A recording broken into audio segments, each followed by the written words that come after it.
Kama hivi jamani, unatoa tu kidogo kidogo. Easy tu. Kidogo kidogo kidogo kidogo. Sio unaanza kupunyoa nywele. Mawigi yanakata magundi, sibandiki tena. Nani kayadanganya? Mimi hapa nywele zangu kama mnavyoziona, ningekuwa zishakuwa na komwe kama lote.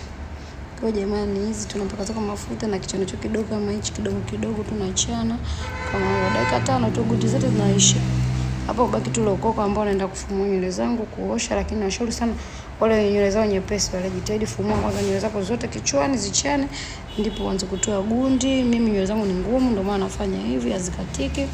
Kwa jitahidini wale wenye nywele nyepesi wale. Na unapotoa gundi hakikisha ukiona gundi ngumu, irudishe kichana, ingiza tena kirudishe. Umeona gundi linavyotoka kirahisi. Taratibu, tumia hata nguvu jamani. Mawigi bandikeni. Usiwadanganye gundi zinakata nywele.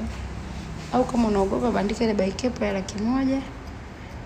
Au ile kifungua tu ni kuvua kikofia chako, nywele zako zipo smart and clear. Guys. Hamna gundi. Unaona? Nywele zangu hazijakatika. Unaona? Kwenye kichana changu ni gundi tu, hamna maandia, hamna nywele, ni gundi tu.